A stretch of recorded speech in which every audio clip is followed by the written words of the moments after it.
मैंने कभी सोचा भी नहीं था कि एक दिन अपने सास ससुर की कुछ हरकतें देखकर मेरी दुनिया ही बदल जाएगी। मुझे लगा था कि मेरी शादी एक अच्छे और संस्कारी घर में हुई है, लेकिन एक दिन सास ससुर की कुछ आदतें देखकर मेरे होश उड़ गए। मेरी शादी को भी मुश्किल से 6 महीने हुए थे। नई दुल्हन के तौर पर मैं धीरे धीरे इस घर और इसके लोगों को अपनाने की कोशिश कर रही थी। सब मुझे बहुत अच्छे और सीधे सादे लगते थे। ससुर जी सुबह सुबह अखबार पढ़ते, चश्मा लगाकर गंभीरता से खबरें देखते। सास जी पूजा पाठ में लगी रहती। घर का माहौल भी बिल्कुल धार्मिक और शांत दिखाई देता। मुझे लगता था कि मैं बहुत किस्मत वाली हूँ जो इतना अच्छा और संस्कारी परिवार मिला है। हर सुबह जब मैं उठकर सास ससुर को नमस्ते करती तो उनके आशीर्वाद के साथ दिल में भी सुकून भर जाता था। लेकिन एक दिन उनकी आंखों में मैंने ऐसी बेचैनी देखी कि मेरा मन हिल गया। वो सुबह बाकी दिनों जैसी ही थी। मैं रसोई में खड़ी चाय बना रही थी। ससुर जी ड्राइंग रूम में बैठे अखबार के पन्ने पलट रहे थे और सास जी मंदिर में आरती की थाली सजा रही थी। जब मैं उनके पास गई और धीरे से बोली, नमस्ते माँ जी, नमस्ते पिताजी, तो अचानक दोनों चौंक गए। उनकी आंखें आपस में मिली और एक पल के लिए जैसे दोनों किसी गहरी चिंता में डूब गए। मैंने ध्यान से देखा तो उनके चेहरे पर हल्का सा डर था। वो डर इतना साफ था कि मेरी रूह कांप गई। मैंने मन ही मन सोचा, ये लोग मुझसे क्या छुपा रहे हैं। पहले तो मैंने खुद को समझाया कि शायद ये मेरा वहम होगा, इंसान कभी कभी ज़्यादा सोच लेता है। लेकिन अगले ही पल ससुर जी ने आंखों के इशारे से सास जी को चुप कराया और दोनों ने मुस्कुराकर मुझे आशीर्वाद दिया। उनकी मुस्कान बनावटी थी, उसमें अपनापन कम और छुपाव ज़्यादा था। मैं सोचती रही कि आखिर नमस्ते करने के उस छोटे से पल में ऐसा क्या हो गया जो उनका चेहरा इतना बदल गया। उस दिन से मेरी बेचैनी शुरू हो गई। दिल कह रहा था कि इस घर में कोई ऐसा राज है जो मेरी नज़र से छुपाया जा रहा है। शाम को जब मैंने फिर नमस्ते किया तो वही नज़ारा दोबारा सामने आया। इस बार उनकी आंखों में डर के साथ साथ एक तरह की बेचैनी और गुस्सा भी झलक रहा था, जैसे मेरी मौजूदगी से उन्हें कोई तकलीफ हो रही हो। मुझे लगा शायद मैंने कुछ गलत कर दिया है या किसी बात से उन्हें ठेस पहुंची है। लेकिन फिर दिमाग ने कहा, नहीं, ये कुछ और है। उस रात मैं बिस्तर पर पड़ी रही, करवटें बदलती रही, लेकिन नींद आंखों से कोसों दूर थी। बार बार वही चेहरे, वही नजरें मेरे सामने घूमती रही। अगली सुबह मैंने ठान लिया कि अब मुझे ध्यान से देखना होगा कि ये लोग आखिर कर क्या रहे हैं। मैं चुपके से पर्दे के पीछे खड़ी हो गई। तभी देखा कि सास ससुर अपने कमरे में एक पुरानी तिजोरी खोल रहे थे। उनके हाथ कांप रहे थे और चेहरों पर गहरी चिंता थी। वो तिजोरी में रखे पुराने कागज़ और तस्वीरें निकाल निकाल कर देख रहे थे। मैंने सुना कि ससुर जी धीरे से बोले, अगर ये राज खुल गया तो हमारी इज्जत मिट्टी में मिल जाएगी। मेरी सांसें थम गई। ये सुनते ही मुझे समझ आ गया कि मामला गंभीर है। मैंने दिल थाम कर पर्दे के पीछे से और ध्यान से सुना। सास जी धीमी आवाज में बोली, पर अगर बहू ने कुछ देख लिया तो? ससुर जी ने उन्हें चुप कराते हुए कहा, उसे कुछ शक नहीं होना चाहिए। बस जब वो नमस्ते करे तो मुस्कुरा देना, बाकी सब मैं संभाल लूँगा। ये सुनते ही मेरे पैरों तले ज़मीन खिसक गई। अब मुझे पूरा यकीन हो गया था कि ये लोग किसी बड़े राज को छुपा रहे हैं। लेकिन सवाल ये था कि वो राज क्या है और क्यों ये लोग हर बार मेरे नमस्ते करने पर घबरा जाते हैं। मैं धीरे से वापस कमरे में आ गई और सोचने लगी। मन में डर और जिज्ञासा दोनों बढ़ रहे थे। क्या मेरे सास ससुर किसी गैर कानूनी काम में शामिल हैं? क्या वो किसी पुराने पाप से डर रहे हैं, या फिर घर की कोई ऐसी सच्चाई है जो मुझे नहीं पता? मैं लाख कोशिश करने के बावजूद इन सवालों के जवाब नहीं पा रही थी। लेकिन अब मुझे लगने लगा था कि मेरी शादी जिस परिवार में हुई है वो उतना साफ सुथरा और आदर्श नहीं जितना बाहर से दिखाई देता है। उस रात जब सब सो गए, मैं चुपके से अपने कमरे से निकली। दिल जोर जोर से धड़क रहा था। मैंने उनके कमरे का दरवाज़ा धीरे से खोला और अंदर झांका। तिजोरी वहीं रखी थी, लेकिन ताला लगा हुआ था। अचानक मेरी नज़र मेज़ पर रखे कुछ जले हुए कागज़ों की राख पर पड़ी। लगता था जैसे हाल ही में उसमें कोई ज़रूरी कागज़ जलाए गए हो। मेरे शरीर में झुरझुरी दौड़ गई। आखिर ऐसा क्या था जिसे छुपाने के लिए जलाना पड़ गया। अगली सुबह मैंने फिर सामान्य तरीके से नमस्ते किया, लेकिन इस बार उनकी नज़रें और भी ज़्यादा बोझिल लगी। उनकी आंखों में एक अनकहा डर और अपराध बोध साफ दिख रहा था।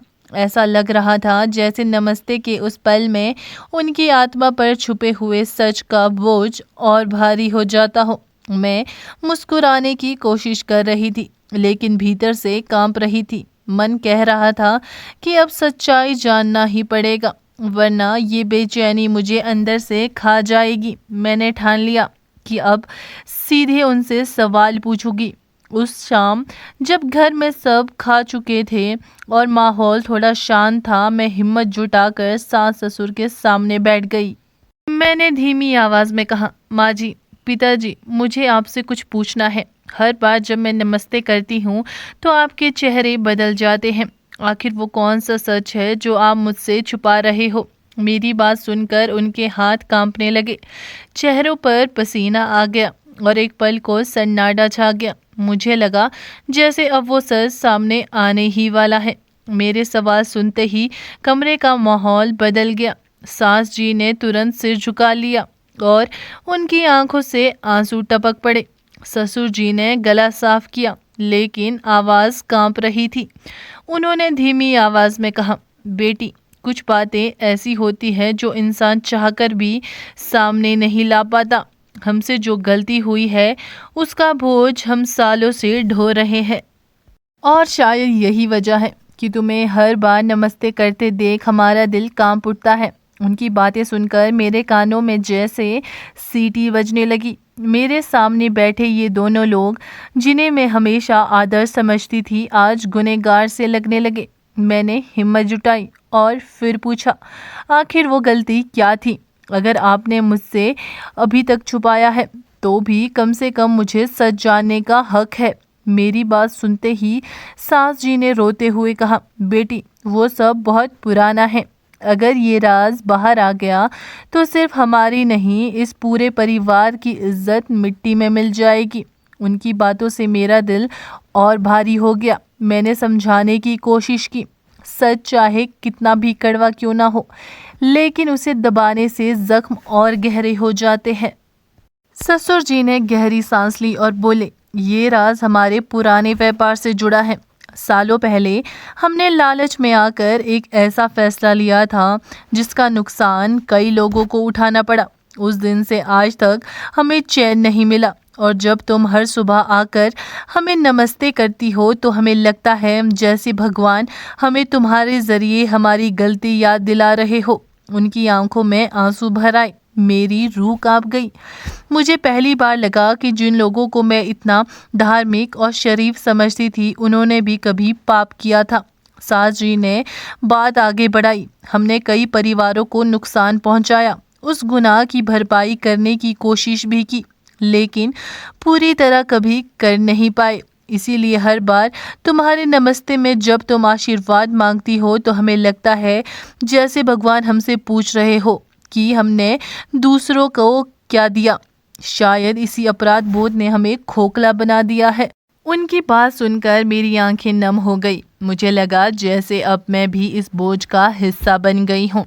उस रात मैं देर तक सोचती रही। मैं समझ नहीं पा रही थी कि मुझे उनके गुनाह पर नाराज़ होना चाहिए या उनके पछतावे पर दया करनी चाहिए।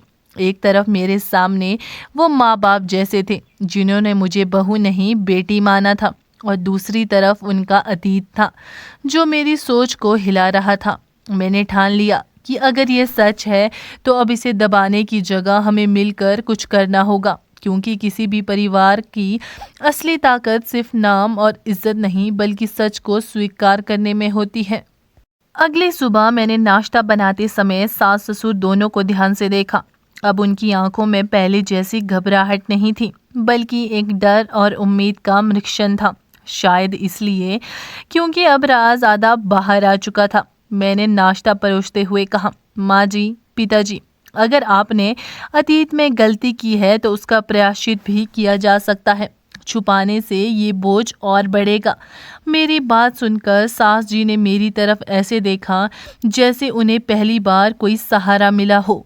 उस दिन दोपहर को ससुर जी मुझे अपने पुराने ऑफिस ले गए। वहां अलमारी में रखी पुरानी फाइलें, कागज और हिसाब किताब देखकर मुझे उनके व्यापार का अंदाजा हुआ। उन्होंने खुद स्वीकार किया कि गलत निवेश और कुछ झूठे दस्तावेजों की वजह से कई लोगों का पैसा डूब गया था। उस वक्त वो सब छुपा लिया गया और धीरे धीरे मामला शांत हो गया, लेकिन अंदर ही अंदर ये अपराध बोझ सालों से उनकी आत्मा को खा रहा था। मैंने उनकी आंखों में पहली बार बेबसी देखी, जैसे कोई बच्चा अपनी गलती मान रहा हो। मैंने उनसे कहा, पिताजी, अगर आप सच में सुकून चाहते हैं तो जिन लोगों का नुकसान हुआ उनकी मदद करना ही सच्चा प्रायश्चित होगा। चाहे जितना हो सके किसी का दर्द कम करने की कोशिश की जाए। मेरी बात सुनकर उनके चेहरे पर पहली बार थोड़ी राहत दिखी। वो बोले, शायद भगवान ने तुम्हें हमारी बहू बनाकर ही हमें ये राह दिखाने भेजा है। सास जी की आंखों से आंसू बहने लगे और उन्होंने मेरा हाथ पकड़ लिया। उस पल मुझे लगा कि मैं इस परिवार का सिर्फ हिस्सा नहीं बल्कि उसकी नई ताकत भी हूँ। उसके बाद हमने मिलकर योजना बनाई। ससुर जी ने अपनी बची कुची संपत्ति और पैसे से उन परिवारों तक मदद पहुंचाने का निश्चय किया जिनका नुकसान कभी उनके फैसले की वजह से हुआ था। कई सालों बाद जब वो लोग ससुर जी को देखकर हैरान हुए और बोले, हमें लगा था आप हमें भूल चुके हैं, तो उनके चेहरे पर भी संतोष की चमक आ गई। ये नज़ारा देखकर मेरी आंखें भी भर आई। मैंने सोचा, अगर सच को स्वीकारने की हिम्मत हो तो सबसे गहरी चोट भी भर सकती है। अब हर सुबह जब मैं उन्हें नमस्ते करती हूँ तो उनके चेहरे पर अपराध बोध की जगह सुकून होता है।